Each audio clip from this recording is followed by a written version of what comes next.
பாகிஸ்தானில் ஏற்பட்டுள்ள வெள்ளத்தில் சிக்கி 6.5 லட்சம் கர்ப்பிணி பெண்கள் மகப்பேறு சிகிச்சை கிடைக்காமல் தவிப்பதாக ஐக்கிய நாடு தெரிவித்துள்ளது. பாகிஸ்தானில் கடந்த ஜூன் மாதம் முதல் பெய்து வரும் கனமழையால் வெள்ளப்பெருக்கு ஏற்பட்டுள்ளது. இதுவரை 375.4 மில்லிமீட்டர் மழை பதிவாகியுள்ளது.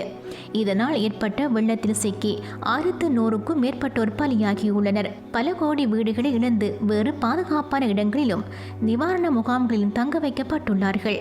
7.35 லட்சம் கால்நடைகள் வெள்ளத்தில் அடித்து செல்லப்பட்டுள்ளன. இந்நிலையில் ஐக்கியநாவின் மக்கள் தொகை நிதியம் வெளியிட்ட அறிக்கையில் பாகிஸ்தான் வெள்ளத்தில் சிக்கி 6.5 லட்சம் கர்ப்பிணி பெண்கள் மகப்பேறு சிகிச்சைக்காக தவித்து வருகின்றனர். இவர்கள் நிறைமாத கர்ப்பிணிகளாக 73,000 பேருக்கு அடுத்த மாதம் பிரசவம் நடைபெற உள்ளது. ஆனால் இவர்களுக்கு பிரசவம் பார்ப்பதற்கு அனுபவமிக்க மருத்துவர்கள் உதவியாளர்கள் போதிய அளவில் இல்லை என்று கூறியுள்ளது.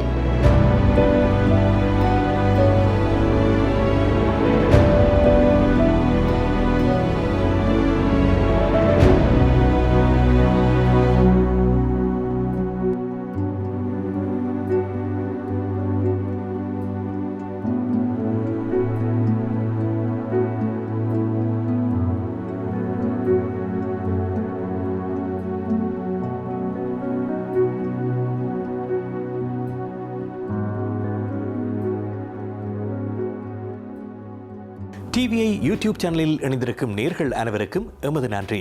எமது காணொளி தொகுப்புகளை தொடர்ந்து நீங்கள் பார்வையிடுவதற்கு கீழிருக்கின்ற பெல் பட்டனை அழுத்துவதனூடாக நோட்டிஃபிகேஷனில் பல காணொளி தொகுப்புகள் உடனுக்குடன் உங்களை வந்து சேரும்.